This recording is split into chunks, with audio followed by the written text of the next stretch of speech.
Salutations, this is Grim Devel, and welcome to Caves of Qud 1.0. This has been a long time coming. I wish you could see, when the game first starts up, this new menu that's right here kind of like opens up in an animation, and my recording software, like it's right when the game starts, so my recording software doesn't even like capture that yet, because of the way I have this set up, but like you should get this game and see it for yourself. 1.0 is out. The big thing that changed in the 1.0 release is you can actually beat the game. So we've played a lot of Caves of Qud series on my channel over the years. We've been playing it for a really long time. And now that 1.0 is out, I think I want to play it in a way that I've never played it before, and in a way that kind of honors the game in a way that we haven't really done in a really long time, and will be a longer term series, but a little just different from the way we usually play.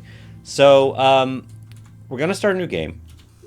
And if you know how I usually play Caves of Qud, I usually play in classic mode every time. I've only ever played in classic mode.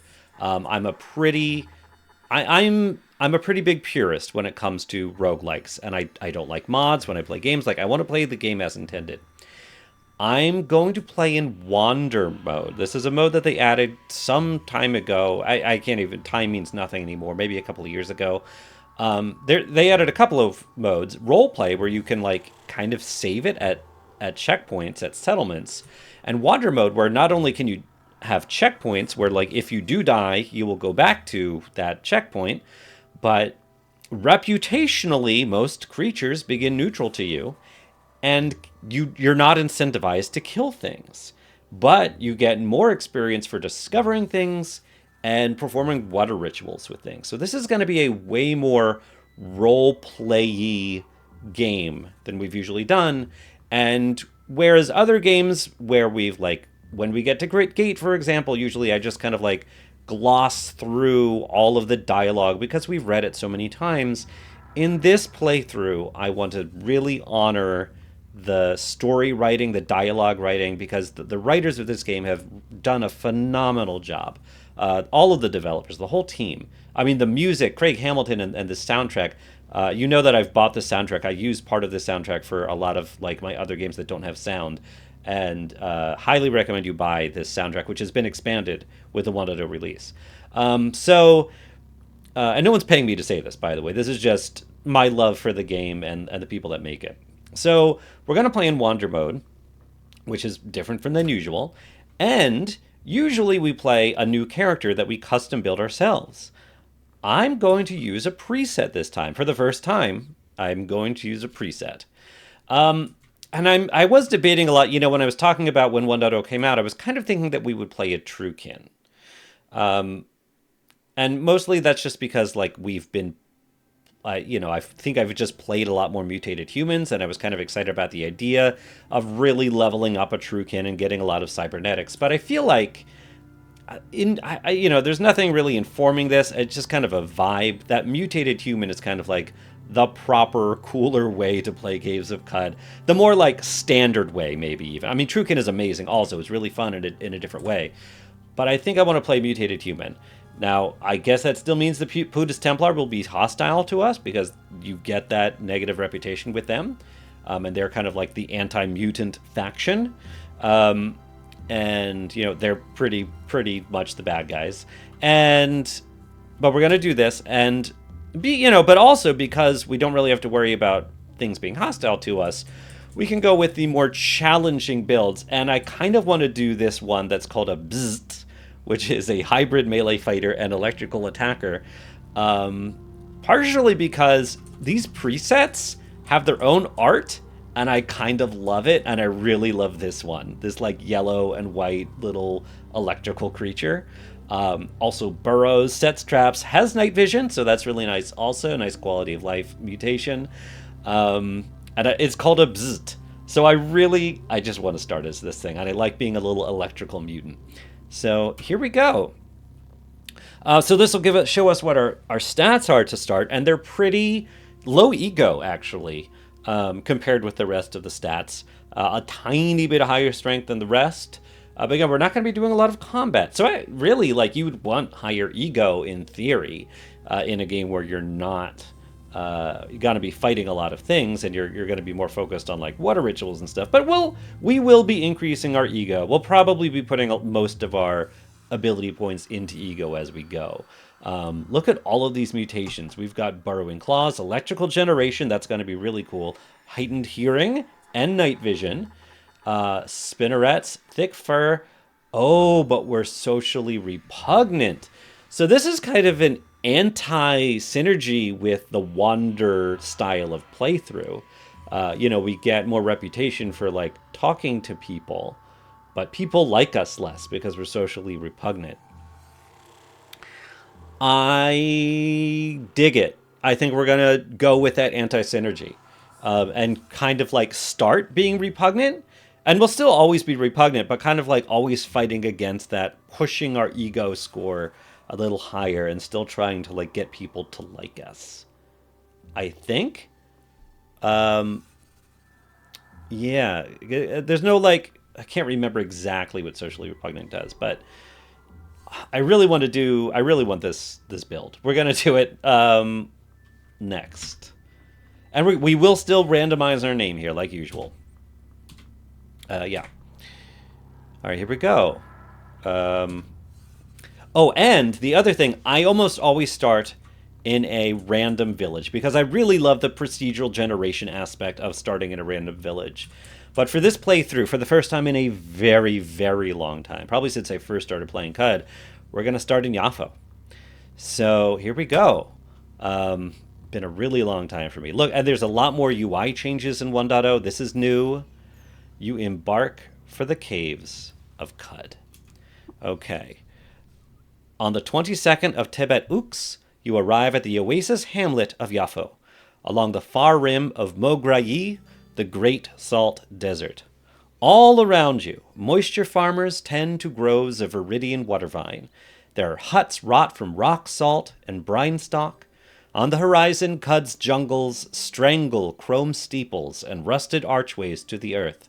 Further and beyond, the fabled spindle rises above the fray and pierces the cloud-ribboned sky. The beauty, my stomach is in stairs. I'm glad they still keep that large font when people like have utterances. All right, so we are Nashrumir. We start with our Burrowing Claws, of course. Bark armor, a torch, although we don't need that because we have night vision, so I'm going to take that off. We've got some leather moccasins. We do have a thermal grenade. We also have a robe that we're not wearing. We've got a data disc for spectacles. Goat jerky, a couple of grenades, witchwood bark, a dagger, a wrench, some scrap, a basic toolkit, 32 grams of water. And that's it. Yeah, our ego starts at -1.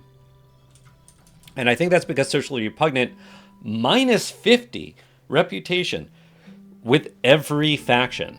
Okay, so it doesn't affect like how much reputation you get from doing the water ritual, but everyone starts at a negative. That said, let's look at our reputations here. Most things are just -50, which is still neutral, right? Everyone's still neutral. And some things, arachnids like us. Why do arachnids like us? Arachnids are not the only things. The Mapongo are also slightly more positive. But I think that's about it. Oh, that's much easier. Apes like us a little more. Baboons, Barathromites, bears, grazing hedonists. Oh, dogs. Dogs like us. Anything else? I think that's about it. Okay. All right. So we've got to like fight against that in this Wanderer playthrough. Now, it's been a long time since I played Joppa, so we're going to talk to everybody here. Over here, we've got a Watervine Farmer and Mechanimous Convert. We're going to talk to you. Wanderer, do you venture northwise into the Great Desert and near the 6-day stilt? What is the 6-day stilt? Ah, the great Mechanimus Temple of Glass, the sacred offering well, and history in stone relief, peopled by the Argent Fathers in statue and light sculpture, and circled by the Grand Bazaar. I hear there are more people there than numbers in the void, and their chatter makes a sound wholly raw and new to the world. Will you go there and take my bauble? Will you offer it at the well where I cannot? Why can you not go? Friend, I would be a smoldering heap, cooked to death by the ray of a dawn glider. I would be a slug-riddled corpse by the rifles of the Isakari.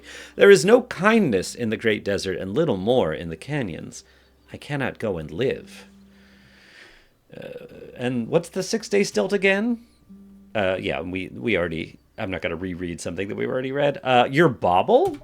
Yes, my neighborkin tire of the tale. I was scything the vine when the flat of my blade turned something loose from the soil.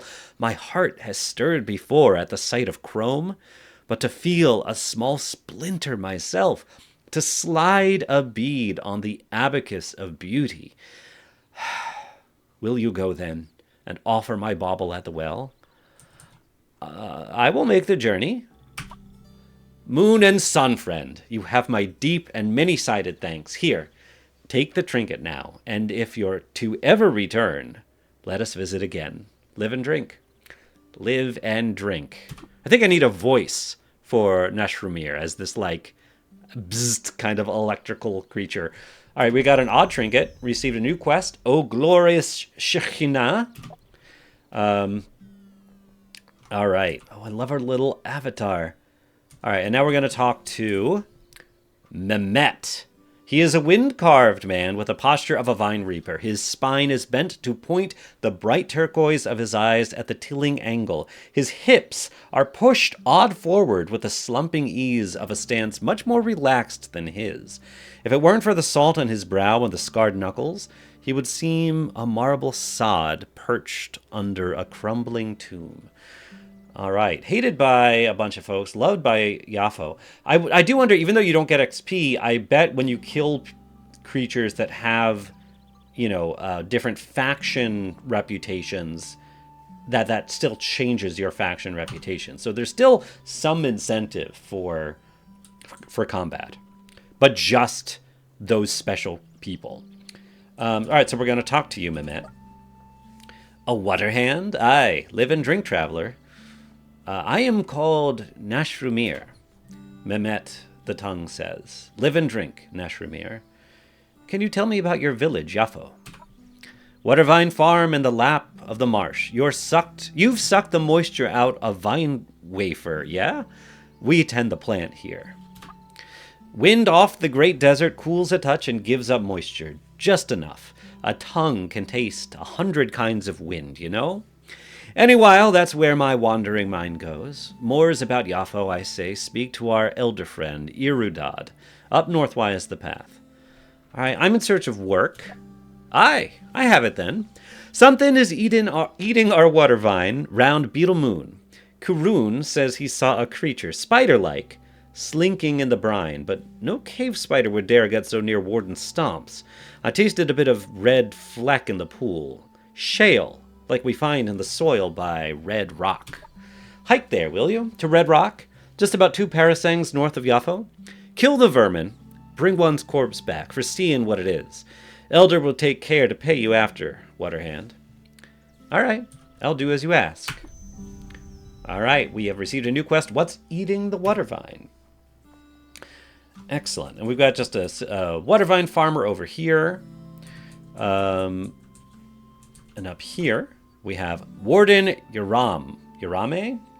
Big Yarame shifts her weight between hind and forelegs. She shakes a storm of rust dander from the tines of her great horns, and she blows a halo of freezing air from her rime-veined hands. Let's talk to you. Yarame grunts.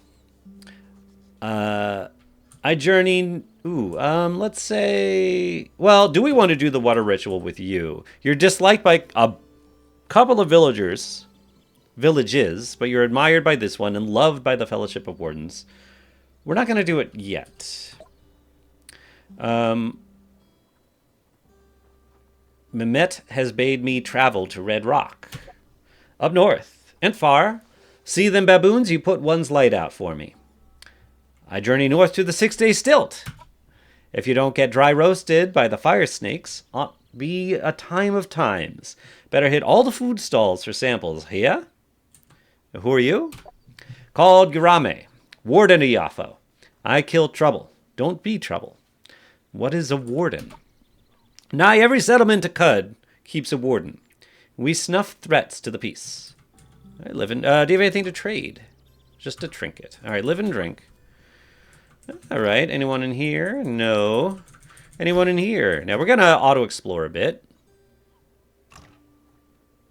Aha. Here we have Elder Iridad. A warm smile spreads over an old face, freckled by time and a million crumbs of salt.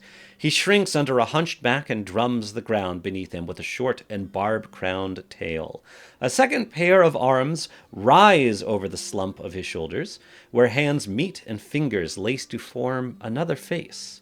This one vacant and prehistoric. No mouth and eyes, desert white. All right, and also hated by a particular village, disliked by dogs. Probably don't want to do the water ritual with you right now either. Friend, Elder Iridad smiles. Live and drink. Come in, come sit neath the cool shade, cross a pillow there, and welcome to Yafo. You may drink of our fresh water, too, and quench your thirst. What is this place, Yafo? This oasis hamlet, neath the shelf of the world, a million breaths of salt. The wind heaves over the great salt desert, Mograyi, and to the east the rotting jungles of Qud. Here in the crack between the two, watervine can grow, and we grow it. Friend. Can you tell me about Qud? There, land slopes up and is toothed in chrome steeples, ageless things, looming over the old earth tunnels, pillowed in rotting jungle and fungus groves, and broken against the mounts of the north they are, in the shadow of the spindle. There are people, friends, communities, and friends to no one, too. History is thick as the high salt sun, friend, and where the past is ground up like matz meal, a mix of life sets in. Adventurous ones set off for their own splinter of artifact, to both fates, life and death. I'm looking for work. Work? Try our guy, friend, the tinker, always looking for trinkets to wire between. Go through his hut of sheet metal to the southwest. Do you sell wares here? Here? Speak to my daughter through the east door for herbs, and sitting Tam in the southeast has all manner of trinket against his chest of drawers. And what can you tell me about the 6-day stilt? Such spectacle, the statues within, a revelation to the eyes. Chandlers enough to drain your skins dry twixt shallows and beetle moon. And you have anything to trade? No. All right, live and drink, Elder Iridad. So through here is your daughter, Nima Ruda. Sharp jade eyes are crow-worn to late middle age, and her lips are scarred with gas burns. Climbing over her back and neck are the jeweled segments of a great spiral tail and stinger. A bead of smoking gut juice gleams on the tip. Okay. Don't let your nostrums run dry on the road. I have what you need. All right, what wares do you offer? Witchwood for pain, bandages for bleeding, yuckweed and honey for when your gut's sacked up, cold caps when I can find them. Why not take a look? Where are you from? I grew up right here in Yafo, daughter of the elder and all. Spent some years delving, but gave it up after a few near escapes and nearly deadly wounds. I'm better suited to herbalism anyway, and my father worries less. Will you inherit leadership of Yafo from your father? Fates forfend. I would hardly like to lead a village and run a shop at the same time. Fair enough. Let's trade. Yeah, so you have a few things. We don't have a ton of water. We've got 32 drams. And we don't really, we're not going to be getting into a lot of combat because we're in wander mode. But fair enough, live and drink. We will eat your meal. Fresh apple nuts. Very nice. Is this just a watervine farmer? Oh yeah, that's the Mechanimous convert. Is there anything over here? No. I'm going to keep auto-exploring. What was that? Oh, I clawed through it. The game... All right, so we have burrowing claws, and when you auto-explore, sometimes the game just has you go through walls. So we just destroyed part of Elder Iridad's, or really the village of Yafo's, like, city hall. Like, we just destroyed a part of their wall, which was very rude. Very rude of us. That was not my intention. Let's turn digging off. Let's turn digging off for a second while we're in town. Okay. Gotta auto-explore more. And here we have Argive. His mushroom cloud of beard hair is powdered with all the abrasions of the trash sea. White lime, red iron, gold filament, opalescent shavings of the plastiglomerate. Chrome joints and pieces of scrap metal are hooked to pockets lining his torso, and one of his bushy eyebrows is perpetually cocked, though whether that's a symptom of an insatiable curiosity or forehead mutation is unknown. Let's talk to Argive. Exceeding mass thresholds. Perhaps a ganglionic teleprojector fitted with suspensors. Oh, I didn't notice you there. That's because I was ignoring you. Waste heat from the thermocask, or centrifugal extraction to the P density of sun slag. Unexpected deviation from the clank constant. Must you bother me? What are you, some sort of water freak? Foundrin-eyed pilgrim, arcanaut, make yourself useful. Fetch me a knick-knack from one of the caves, then I may reward you. Where can I find a cave?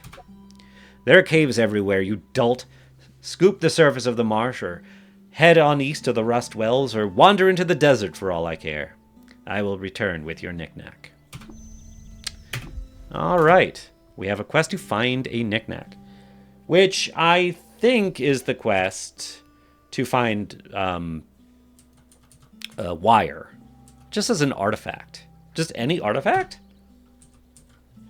There used to be a quest to find wire. I don't know if that's still a thing. It's been a long time since I played Yafo. Can I look at this bizarre contraption? Or is that going to, like, break it? Oh, I know it's a millstone. Okay, that's cool. And what about this one? Yeah, no, we don't want to break it. We don't want to anger the people of Yafo. All right, we were also... I'm going to keep auto-exploring. Oh, kitty cat. This is... I don't know, Stesiphus? Stesiphus. 1 star ribbon knight, a ray cat, crossed the marshy loam and wandered into Yafo. The Wettervine farmers, wakened by the joyful cries of a small girl, gathered around to revel at the favorable omen and extol the generosity of the beetle moon. Since then, Stesiphus has spent his days curled under the shade of brinestalk huts and sauntering over dirt paths. So long as he's approached with care, he welcomes the hands of friends and strangers alike. We're going to pet you. You pet Stesiphus. Stesiphus meows. You start to glow. We are now glowing. Is that an effect we have? Yeah, phosphorescent. We radiate light in radius 3. That's temporary. We have night vision anyway. All right, I'm going to keep auto-exploring here. And here we have a merchant who we will take a look at. Shot ink decorates the dulla on his long neck in one of the 1,000 patterns of the camel folk. His ears are arrayed with gilded rings, and eyelashes flow down his face like Wettervine fronds. Across his back, a hump of moistured and healthy fat pushes his center of mass skyward. Human, we are greeted. What do you desire? I am Nashramir. Who are you? It is a pleasure to know this, human friend Nashramir. I am Tam. What kind of creature are you? I am a dromad, human friend. Some say salt strider. Do you know this? I do not. I think we're going to play Nashramir as pretty naive to the world. Found themselves here. Obviously, like, maybe even doesn't remember where they came from, or I don't know. I mean, where did we get these interesting mutations that we have? Whatever. We're gonna play it as naive, kind of new to Qud, and really curious. Once, like, still socially repugnant, and aware that they're socially repugnant, but still likes people. All right, so I do not know this. My people have walked the salt for thousands of years, meeting every creature that lives and thinks. From pale sea to the marsh of Yafo, and under the hanging hills, our chests are drawn. Do you live here? Yafo is my home, yes. I walked Mograyi in the caravans of my brethren and the Saltback, but upon meeting Elder Irodad, knew at once to settle down here. You will understand, friend human, if you speak to him. All right, and you have a lot to trade. A fork-horned helm. Yeah, that gives... Oh, right, it's a weapon. It gives bleeding on penetration as a helmet, which is interesting. I was thinking it did something electric. It would be very cool to find things that are that we can charge with our electrical generation. You've got gemstone. We don't really have anything to sell. It's just interesting to see what you have. And we shouldn't have to worry about combat for a while. Okay, I'm going to keep auto-exploring until we see everything there is to see here. There's a shrine to Reshef, the last sultan. And the shrine depicts a significant event in the life of the ancient Sultan Reshef. In 3 AR, which I think is after Reshef, Reshef cleansed the marshlands of the plagues of the Gyre and taught Abram to sow watervine along its fertile tracks. I should say at this point, like, there is... and I don't know... I never actually have read about the devs or the writers, like, what their intention was with why they have so much... Hebrew or Judaism influenced stuff. It's not just that. I think Qud... in fact, I think it was a subscriber told me that Qud in Arabic means something. Means heaven on... Is it heaven? Or is it the opposite? I don't remember. But in any case, there's a lot of Hebrew in it. Or Hebrew-inspired things. Shekhinah... Matz, and Abram here, which is also not just Jewish, but also, Abram was the theoretical, or the purported mutual ancestor of Jews and Muslims. So, and I think this also has a lot of inspiration, kind of like Dune and Islam. I think it takes a lot of that kind of take, which we've talked about before, but this being the playthrough that it is, it's worth revisiting the kind of like Jewish and Islamic inspirations that went into this game, and I'm sure Christian as well, and other faiths, not just like Western religion, but that's what I'm most familiar with. Oh, I just took his scrap. Well, I'm sure Argive doesn't mind that we just took his tinkering bits. He definitely doesn't mind, because the game wouldn't have let us take them automatically if he would have. But okay, we have explored all of Yafo. And now we have to decide what we're going to do next. Are we going to travel to Red Rock? Or are we going to fetch Argive and Knick-Knack? I think we're going to travel to Red Rock first. To me, that's like the first quest that you do. So we're going to travel on the world map. And come down here. And our quest here to be, we're supposed to find the vermin that's eating the water vine. We're going to collect a corpse from one of the creatures that we find eating it and return with that corpse. So usually the baboons are hostile. They are not hostile to us. So even though like we're socially repugnant, why don't we play off this wander playthrough that everyone is neutral to us as like we're off-putting enough that people don't really, or every faction in the game doesn't really know what to make of us, right? Like we're ugly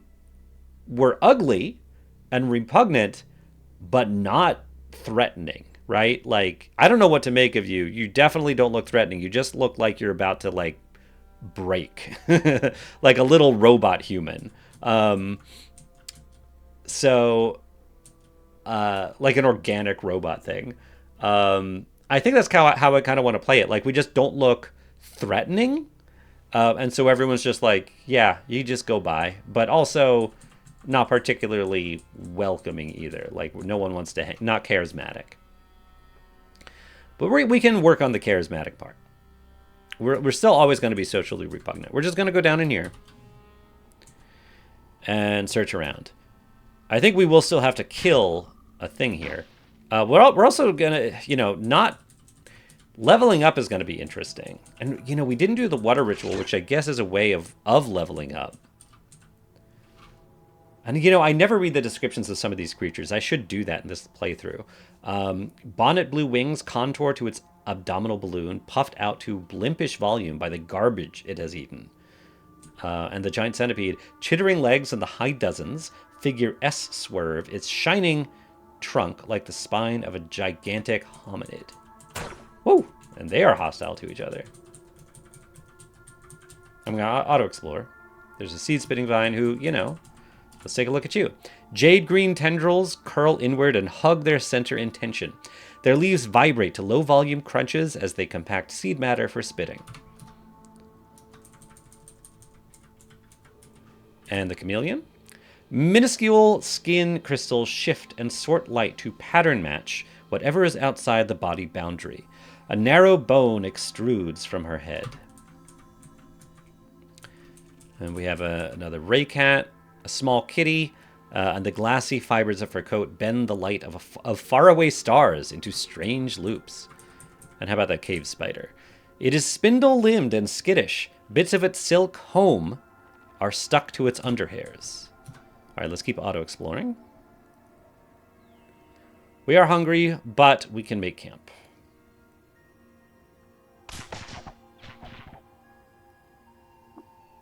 Okay, yeah, let's make camp. Yeah, we can lay mines. Let's take a look at our skills here. Because it does seem like this preset starts with some skills, which is really interesting. So we start with Gadget Inspector and Disassemble. That's great. And Repair. We can lay mines, which is interesting for this Wander playthrough. Or set them as bombs. What does that mean, set them as bombs? Oh, I guess they just say go off in a certain amount of time. And we have Tinker 1. We start with Tinker 1. We can make camp. And that's it. We start with a bunch of tinkering. That's very cool. This being the playthrough it is, I think we will start wanting to get into some persuasion, maybe? Actually, I don't know about that. Maybe. Customs and folklore, that's what I'm thinking. Yeah, I think we're going to want some of this stuff. For sure. We need more intelligence, though. Just a little bit to get tactful. That'll happen as soon as we level up. But I'm not exactly sure how we're going to be leveling up other than by doing quests. So this is going to be interesting. The Jilted Lover is verdurous. Cheery, mottled with thorns, reach for the warmth of a body. They hug the air in desperation. All right, auto-explore. Oh. A bat sheathes itself in flimsy wings. We have dogs here, and dogs are friendly. He has a snarling mess of matted hair. What do we have here? Oh, a shrine to Bethsaida. Slumping shoulders edge the valley of a cracked stone back, and two pairs of mated arms join at their 100 knuckles in the stone carver's depiction of the half-god's quickening. Generations of moss skirt the beast's varicose legs. Okay. Like, even the description of, like, the chest. A wood storage box with a hinged lid and latch. Notches scratched on the surface, hint at the full probability array of language and also its absence. This is so good. The clay pitcher. A trailed vessel was first thrown on the potter's wheel in the soft warmth of morning. A canyoneer shaped the lip with extra care to preserve the precious liquids of life. And cider adds quickness-based effect to quick meals. Let's auto-explore. Oh yeah, we find some slugs, a vine wafer, burnt capacitor. I'm going to disassemble. In fact, I'm going to disassemble all of our scrap.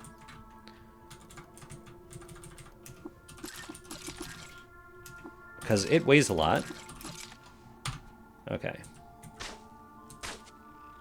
Okay. And here we have a shrine to Emed II, the Scourge of Tunip. The shrine depicts a significant event. While on an expedition around Irsuruk Manor, Emed II lost control of her chariot and drove it off a cliff. By chance, a group of nearby flowers came to her rescue. For the rest of her life, Emed II was indebted to flowers. We discovered the location of Irsaruk. Very nice. And now we have a quest to visit that, which would give us some XP. All right, I'm just going to keep auto-exploring and pausing when I see something interesting.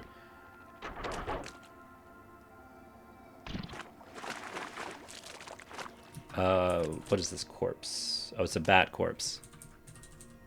You know, I said we could make camp, but we didn't actually do that. Let's do that. I could just hit 6. Whip up a meal. You gather some fixings, a villainous gemcutter's left hand, some trash, and a betrothed small stone. Excellent. Oh, and our first, a snapjaw. And snapjaws are not hostile to us in this game. Tussocks of fur dress skin, stretched over taut muscle. Upright he stands, but he looks ready to drop onto 4s. His snout snarls and his ears twitch. He barks, and his hyena tribekin answer. Cool. Oh, okay. We could have talked to you, I guess, but the dragonfly killed you. And actually, let's get a description of the dragonfly. Big diaphanous wings bat the air as it drones in place. All right, let's explore. Oh, there was a bear. I want to see the bear. The grizzly bear is huge and wild. He has devoured the infant child. The infant child is unaware he has been eaten by the bear. A.E. Hausman. Excellent. Truly excellent. Leather armor is good. Let's equip that instead of our bark armor. We've got a trinket, a bubble level. I'll take it. We never actually looked at the trinket that the bauble that the pilgrim gave to us, the Mechanimus convert. I think I might take that iron mace. We don't have a lot of weaponry, although we have burrowing hands, which is a weapon. We should have an artifact on us. What was the artifact that was given to us by... Oh, it was another bubble level. The one with well, one of the bubble levels. We'll throw both of the bubble levels in the we just got a bronze ingot in the sacred well at the stilt. Snapshot corpses. Just to be safe. We want to fulfill the quest for that the Mechanimus convert, so we're just going to be safe and throw both of them in. Sunshame has left her skin pulpy and spider white, and her capillaries are shot with blood, 2 shades too dark. That's the cannibal. We're going to wait for one of them to die. Yeah, and then... Okay, I thought the Snapjaw might have stuff.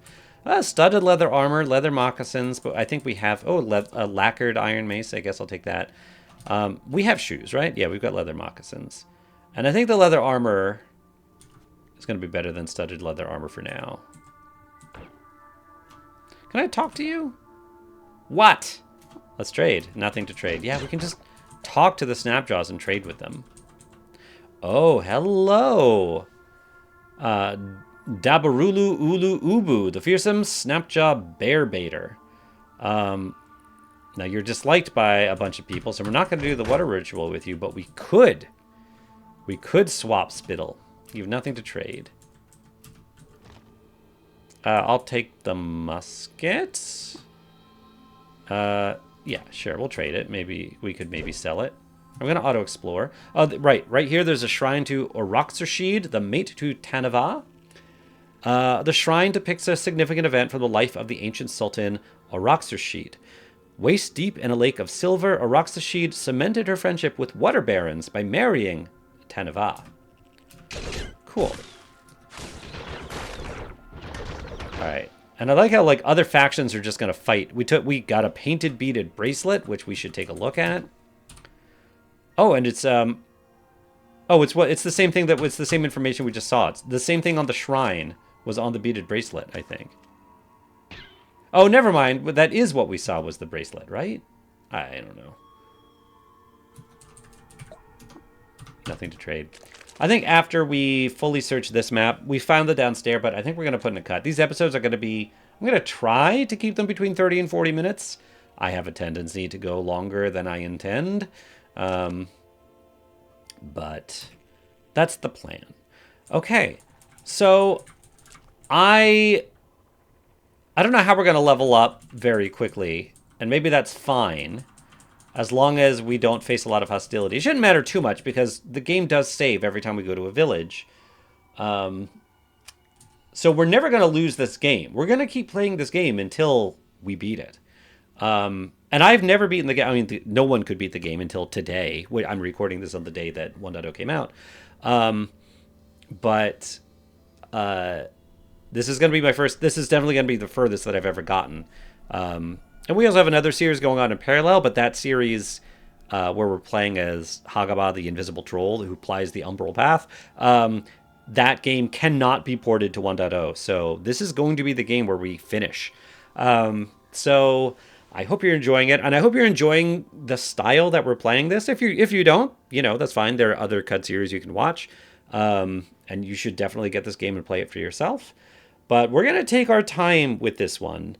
This is going to be, a real, like, I want this playthrough to really honor this game, and everything that they've put into it, because it is one of my favorite games of all time, and it is just fantastic.